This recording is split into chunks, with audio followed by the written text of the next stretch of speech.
शिव पुराण के अनुसार भगवान शिव के तीसरे ज्योतिर्लिंग महाकालेश्वर की कथा। सूत जी कहते हैं, ब्राह्मणों, भक्तों की रक्षा करने वाले महाकाल नामक ज्योतिर्लिंग का महात्म्य भक्ति भाव को बढ़ाने वाला है।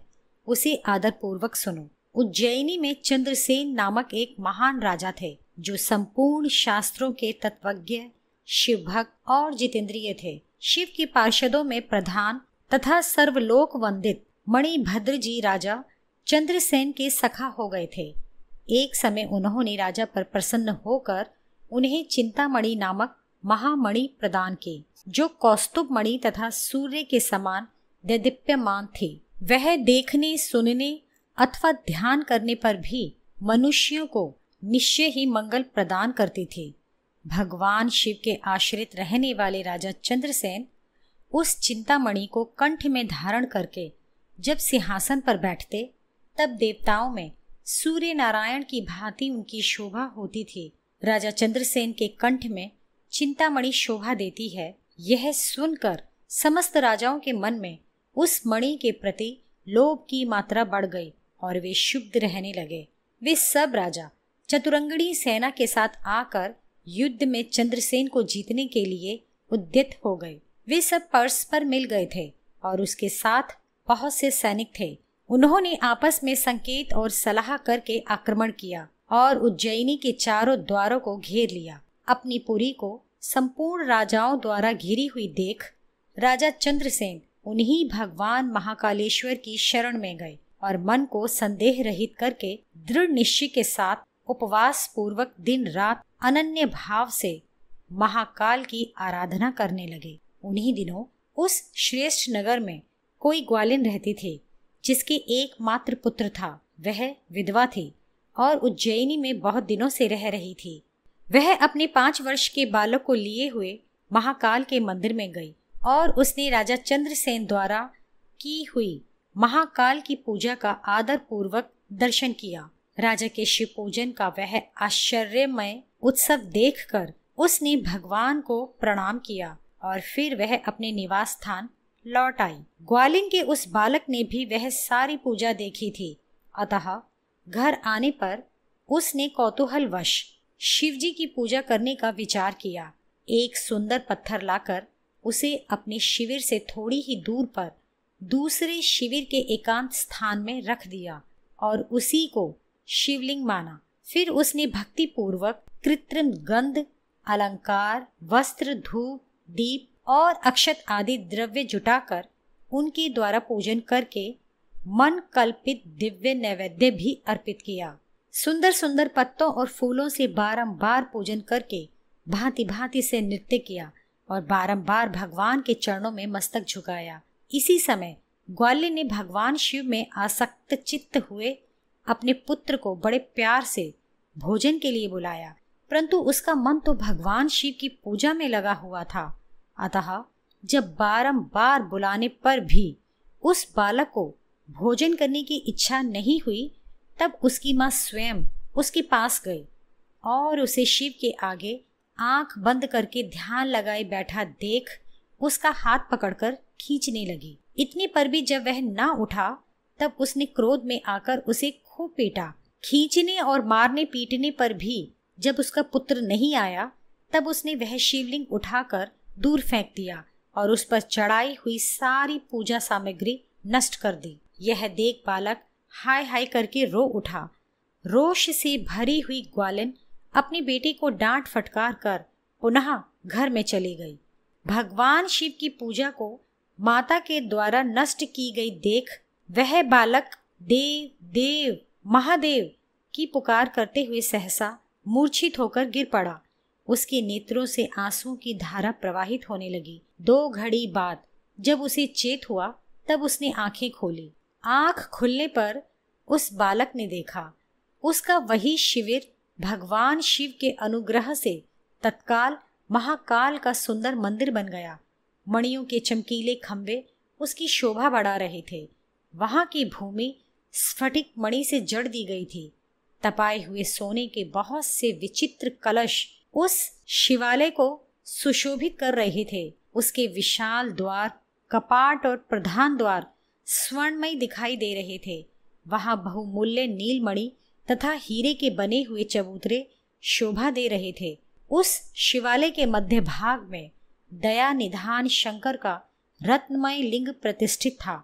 ग्वालिन के उस पुत्र ने देखा, उस शिवलिंग पर उसकी अपनी ही चढ़ाई हुई पूजन सामग्री सुसज्जित है। यह सब देख वह बालक सहसा उठकर खड़ा हो गया और उसे मन ही मन बड़ा आश्चर्य हुआ और वह परम आनंद के समुद्र में निमग्न सा हो गया। तदंतर भगवान शिव की स्तुति करके उसने बारंबार उनके चरणों में मस्तक झुकाया और सूर्यास्त होने के पश्चात वह गोप बालक शिवालय से बाहर निकला। बाहर आकर उसने अपने शिविर को देखा। वह इंद्र भवन के समान शोभा पा रहा था। वहां सब कुछ तत्काल स्वर्णमय होकर विचित्र एवं परम उज्जवल वैभव से प्रकाशित होने लगा। फिर वह उस भवन के भीतर गया जो सब प्रकार की शोभाओं से संपन्न था। उस भवन में सर्वत्र मणि रत्न और स्वर्ण ही जड़े गए थे। प्रदोष काल में सानंद भीतर प्रवेश करके बालक ने देखा, उसकी माँ दिव्य लक्षणों से लक्षित होकर एक सुंदर पलंग पर सो रही है। रत्नमय अलंकारों से उसके सभी अंग उद्दीप्त हो रहे हैं और वह साक्षात देवांगना के समान दिखाई देती है। मुख से विह्वल हुए उस बालक ने अपनी माता को बड़े वेग से उठाया। वह भगवान शिव की कृपा पात्र हो चुकी थी। ग्वालिन ने उठकर देखा, सब कुछ अपूर्व सा हो गया था। उसने महान आनंद में निमग्न हो अपने बेटे को छाती से लगा लिया। पुत्र के मुख से गिरिजापति के कृपा प्रसाद का वह सारा वृतांत सुनकर ग्वालिन ने राजा को सूचना दी, जो निरंतर भगवान शिव के भजन में लगे रहते थे। राजा अपना नियम पूरा करके रात में सहसा वहां आए और ग्वालिन के पुत्र का वह प्रभाव जो शंकर जी को संतुष्ट करने वाला था देखा। मंत्रियों और पुरोहितों सहित राजा चंद्रसेन वह सब कुछ देख परमानंद के समुद्र में डूब गए और नेत्रों से प्रेम के आंसू बहाते तथा प्रसन्नता पूर्वक शिव के नाम का कीर्तन करते हुए उन्होंने उस बालक को हृदय से लगा लिया। ब्राह्मणों, उस समय वहां बड़ा भारी उत्सव होने लगा। सब लोग आनंद विभोर होकर महेश्वर के नाम और यश का कीर्तन करने लगे। इस प्रकार शिव का यह अद्भुत महात्म्य देखने से पुरवासियों को बड़ा हर्ष हुआ और इसी की चर्चा में वह सारी रात एक क्षण के समान व्यतीत हो गई। युद्ध के लिए नगर को चारों ओर से घेर कर खड़े हुए राजाओं ने भी प्रातःकाल अपने गुप्तचरों के मुख से वह सारा अद्भुत चरित्र सुना। उसे सुनकर सब आश्चर्य से चकित हो गए और वहां आए हुए सब नरेश एकत्र हो आपस में इस प्रकार बोले, ये राजा चंद्रसेन बड़े भारी शिव भक्त हैं, अतः इन पर विजय पाना कठिन है। ये सर्वथा निर्भय होकर महाकाल की नगरी उज्जैनी का पालन करते हैं, जिसकी पुरी के बालक भी ऐसे शिव भक्त हैं। वे राजा चंद्रसेन तो महान शिव भक्त हैं ही। इनके साथ विरोध करने से निश्चय ही भगवान शिव क्रोध करेंगे और उनके क्रोध से हम सब लोग नष्ट हो जाएंगे। अतः इन नरेश के साथ हमें मेल मिलाप ही कर लेना चाहिए। ऐसा होने पर महेश्वर हम पर बड़ी कृपा करेंगे। सूत जी कहते हैं, ब्राह्मणों, ऐसा निश्चय करके शुद्ध हृदय वाले उन सब राजाओं ने हथियार डाल दिए। उनके मन से वैर भाव निकल गया। वे सभी राजा अत्यंत प्रसन्न हो चंद्रसेन की अनुमति ले महाकाल की उस रमणीय नगरी के भीतर गए। वहां उन्होंने महाकाल का पूजन किया। फिर वे सब के सब उस ग्वालिन के महान अभ्युदयपूर्ण दिव्य सौभाग्य की भूरी भूरी प्रशंसा करते हुए उनके घर पर गए। वहां राजा चंद्रसेन ने आगे बढ़कर उनका स्वागत सत्कार किया। वे बहुमूल्य आसनों पर बैठे और आश्चर्यचकित एवं आनंदित हुए। गोप बालक के ऊपर कृपा करने के लिए स्वतः प्रकट हुए शिवालय और शिवलिंग का दर्शन करके उन सब राजाओं ने अपनी उत्तम बुद्धि भगवान शिव के चिंतन में लगाई। तदंतर उन सारे नरेशों ने भगवान शिव की कृपा प्राप्त करने के लिए उस गोप बालक को बहुत सी वस्तुएं प्रसन्नता पूर्वक भेंट की।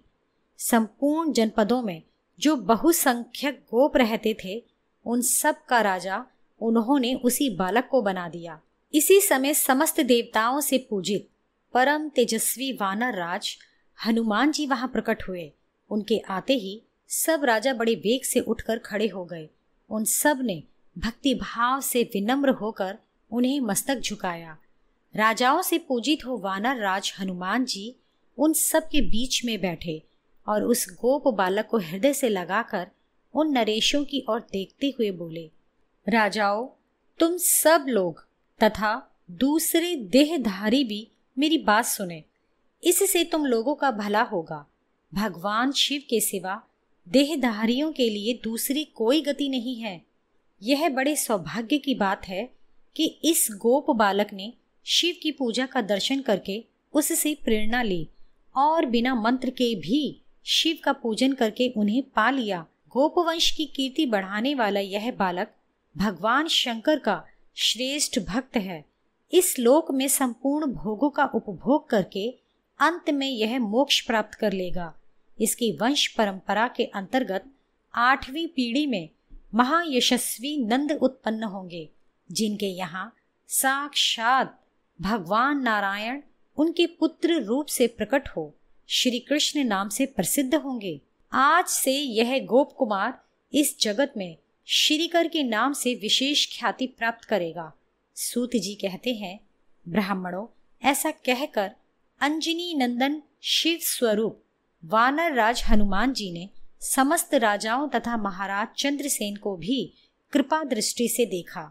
तदंतर उन्होंने उस बुद्धिमान गोप बालक श्रीकर को बड़ी प्रसन्नता के साथ शिवोपासना के उस आचार व्यवहार का उपदेश दिया जो भगवान शिव को बहुत प्रिय है। इसके बाद प्रसन्न हुए हनुमान जी चंद्रसेन और श्रीकर से विदा ले उन सब राजाओं के देखते ही देखते वहीं अंतर्धान हो गए।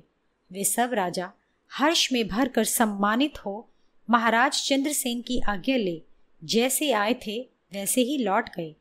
महातेजस्वी श्रीकर भी हनुमान जी का उपदेश पाकर धर्मज्ञ ब्राह्मणों के साथ शंकर जी की उपासना करने लगे। महाराज चंद्रसेन और गोप बालक श्रीकर दोनों ही बड़ी प्रसन्नता के साथ महाकाल की सेवा करते थे। उन्हीं की आराधना करके उन दोनों ने परम पद प्राप्त कर लिया। इस प्रकार महाकाल नामक शिवलिंग सत्पुरुषों का आश्रय है। भक्त वत्सल शंकर दुष्ट पुरुषों का सर्वथा हनन करने वाले हैं, जो सब प्रकार का सुख देने वाला है। यह शिव भक्ति को बढ़ाने तथा स्वर्ग की प्राप्ति कराने वाला है। यह ज्योतिर्लिंग मध्य प्रदेश की धार्मिक राजधानी कही जाने वाली उज्जैन नगरी में स्थित है। महाकालेश्वर ज्योतिर्लिंग की विशेषता है कि ये एकमात्र दक्षिण मुखी ज्योतिर्लिंग है। यहाँ प्रतिदिन सुबह की जाने वाली भस्म आरती विश्व भर में प्रसिद्ध है। महाकालेश्वर की पूजा विशेष रूप से आयु वृद्धि और आयु पर आए हुए संकट को टालने के लिए की जाती है। उज्जैन वासी मानते हैं कि भगवान महाकालेश्वर ही उनके राजा हैं